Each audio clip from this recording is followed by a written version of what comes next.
Hey everyone, welcome back to Make the Music. Today we're getting into part 7 of our series building out this song. We're going to be taking a look at vocals. You're probably wondering, why is there a mic boom stand between me and the camera?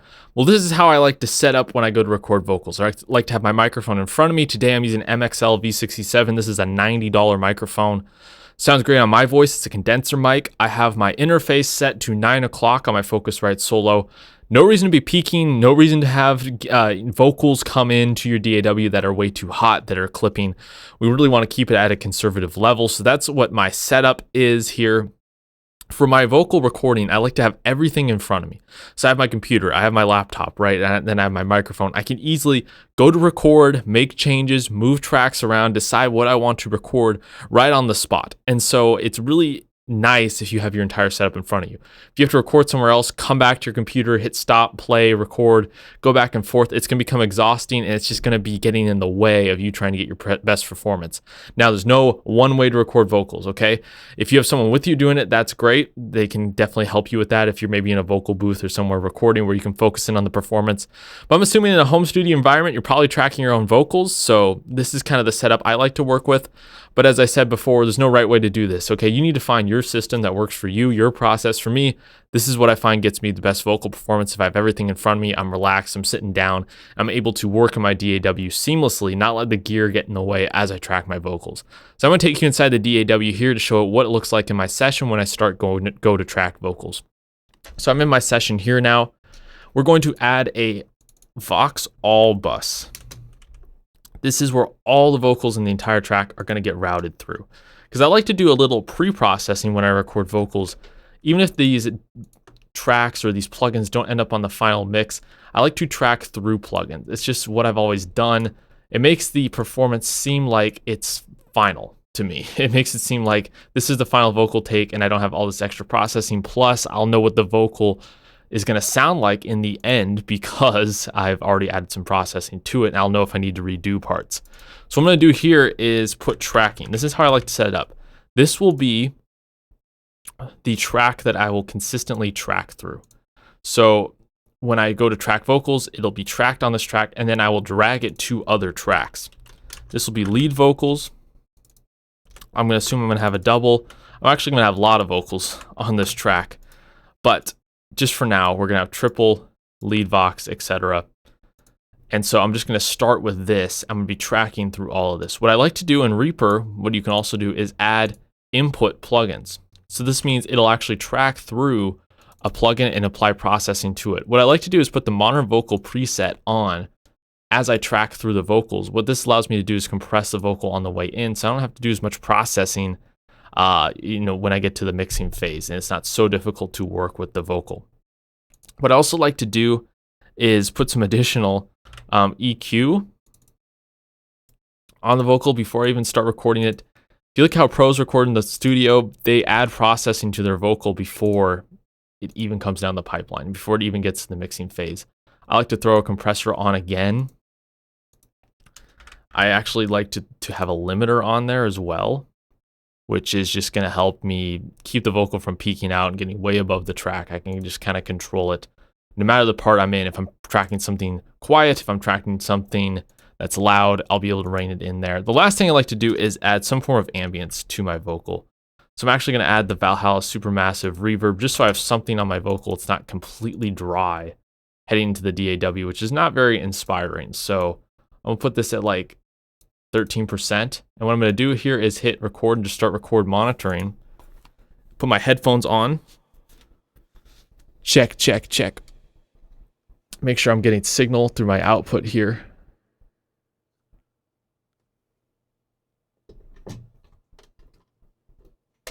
Check, check. All right, so I'm getting some vocal sound now. When I record vocals, I also like to have one headphone out so I can hear myself in the room. So this is what it's sounding like. I'm going to lower the volume here, move it down there, the tracking, and I'm just going to test levels with this compressor and start singing a bit. Oh. So move the compressor down, move the limiter down. Hey. Okay, so I'm getting signal. It's hitting the compressor. And we're just going to mess a little bit with getting this to be the right level while I'm recording the song. Yeah, yeah,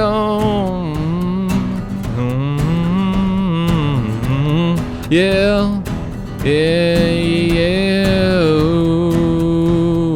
yeah. Okay, none of this may make the final mix, but it's good to have on while I'm tracking.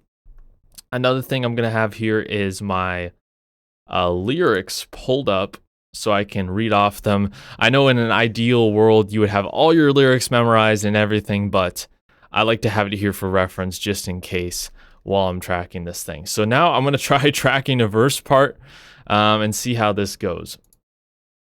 So I have my markers here. This is verse 1. Let's just see what kind of performance we get here. Riding out, yeah, I got a fire in my soul.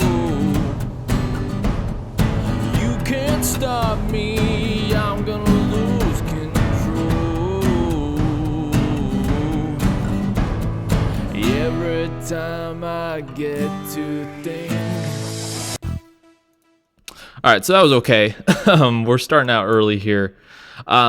You can approach this a number of ways. If you don't like how the take is at all, just delete it. Sometimes what I like to do is just have a folder of takes that I go back to. Sometimes there's a moment of greatness, even in a crappy take, that you can save for later. I'll just mute this folder and maybe come back to it. So that's what I'm going to do with this take. But I definitely know that can be done better. This is my first time kind of singing and recording this song. So let's go with take number 2 here. Let's see what we can get. You can see this vocal process can be arduous. It can be time consuming. You really got to be nitpicky because the vocal is going to be the most important thing in the song. So I'm really specific about what parts I let through in my tracks. Riding out, yeah, I got a fire in my soul. You can't stop me, I'm gonna lose control. Every time I get to think. All right, not bad. Let's hear that in context. Riding out, yeah, I got a fire in my soul. You can't stop me, I'm gonna lose control. Every time I get to think. All right, not bad. The performance isn't that far off. What I like to do is throw some tuning on. What this actually does is it tells me where I'm screwing up. So this is kind of an A minor-y thing. This can tell me where the melody's going awry and where I can make changes and punch in for sure. Riding out, yeah, I got a fire in my soul. You can't stop me, I'm gonna lose control. Every time I get to think.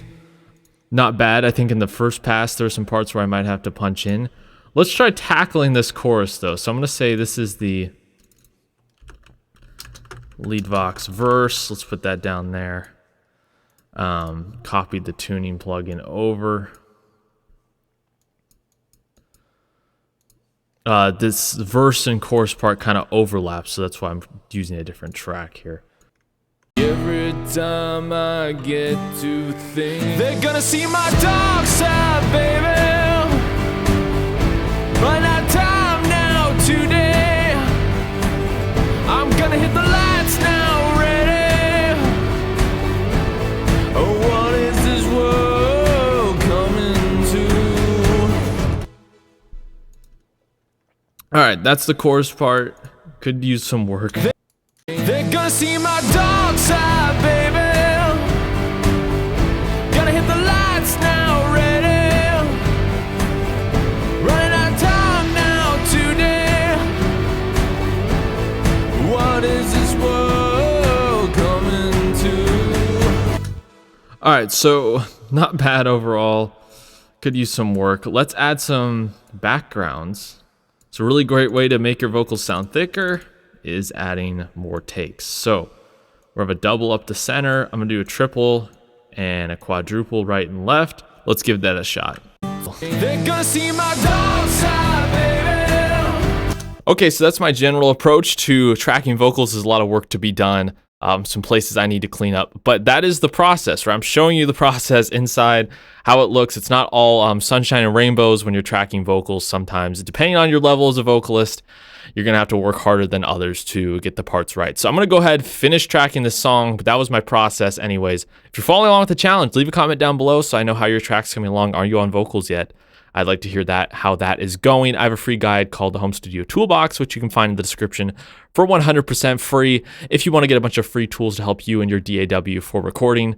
I got some work to do finishing this song, and I'll see you in the next segment. We'll go over editing, tuning, things that we can do to our track to make it mix ready. So then when we go into mix, we don't have to worry about anything else. We can just mix the song, but there's a little bit of touch up that we'll need to do before that. So that's what we're going to do next. And anyways, thank you so much for watching, and I will see you guys next time.